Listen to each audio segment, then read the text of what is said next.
শ্ৰী শ্ৰী মাধৱদেৱৰ প্ৰতিষ্ঠিত ঢেকীয়াখোৱা বৰনামঘৰত দিনজোৰা পালনাম আৰু বৰসবাহ আয়োজন। মহাপুৰুষ মাধৱদেৱৰ প্ৰতিষ্ঠিত ঐতিহাসিক ঢেকীয়াখোৱা বৰনামঘৰত 24 মাৰ্চত সন্ধিয়া 8 বজাৰ পৰা পালনাম আৰু 25 মাৰ্চত বৰসবাহৰ অনুষ্ঠিত কৰিবলৈ আয়োজন কৰিছে। পৰিচালনা সমিতিৰ সভাপতি প্ৰবীণ কলিতাই জানিবলৈ দিয়া মতে প্ৰতি বছৰে পালনাম আৰু বৰসবাহ চ'ত মাহৰ পূৰ্ণিমাত অনুষ্ঠিত কৰা হয়। উক্ত অনুষ্ঠানত ভক্তপ্ৰাণ ৰাইজক নিমন্ত্ৰণ কৰাৰ লগতে সহযোগিতা কামনা কৰিছে। 25 তাৰিখে বৰসবাহৰ লগত সংগতি ৰাখি নিশালৈ মাধৱদেৱৰ সংগীত বিদ্যালয়ৰ ছাত্ৰ-ছাত্ৰীসকলৰ দ্বাৰা ৰাম পৰাজয় ভাওনা প্ৰদৰ্শন কৰা হ'ব।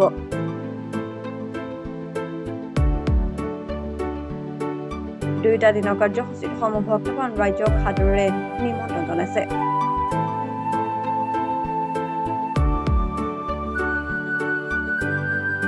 ঢেকীয়াখোৱা নামঘৰত পূৰ্বৰ দৰে এইবাৰো জাতি ধৰ্ম বৰ্ণ ভাষা নিৰ্বিশেষে চ'তমহীয়া পালনামৰ বৰসবাহ আয়োজন কৰা হৈছে।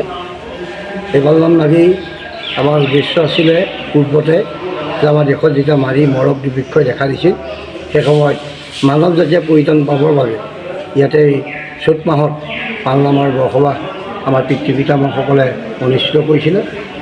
এতিয়া এইবাৰ আমাৰ পালনাম আৰু বৰসবাহ চলি আছে। সেয়ে আমাৰ অসমীয়া 10 চ'ত আৰু 11 চ'ত 10 চ'তৰ দিনাখন সন্ধ্যা 8 বজাৰ পৰা পালনাম আৰম্ভ হ'ব আৰু 11 চ'তৰ দিনাখন দিনজোৰা কাৰ্যসূচীৰে বৰসবাহ অনুষ্ঠিত হ'ব।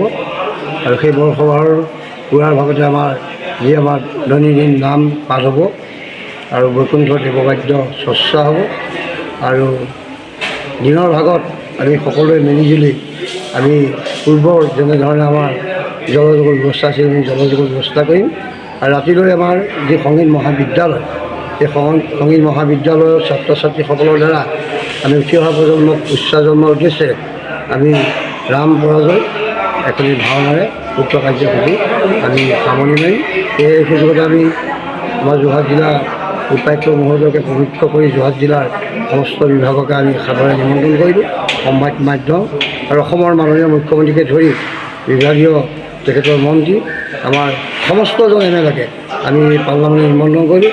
সকলো আহক, আমি সকলো একেলগে থাকি আমি যি গুৰুজনৰ কলা কৃষ্টি সংস্কৃতি আমি বৰ্তাই ৰাখি আমি মানৱ জাতি যি আধ্যাত্মিক দিশে ৰক্ষা কৰি আগবাঢ়ি যোৱাৰ ক্ষেত্ৰত কৰ্ম কৰিবলৈ সকলোকে আহ্বান জনাই সাদৰে এই পালনাম আৰু বৰসবাহলৈ নিমন্ত্ৰণ জনায়।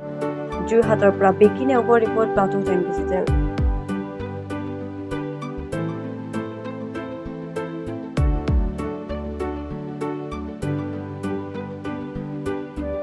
শদিয়াৰ পৰা ধুবুৰীলৈ, বৰাকৰ পৰা ব্ৰহ্মপুত্ৰলৈ সকলোৰে মাজত চিনাকি এটা নাম প্ৰাতঃ টাইম।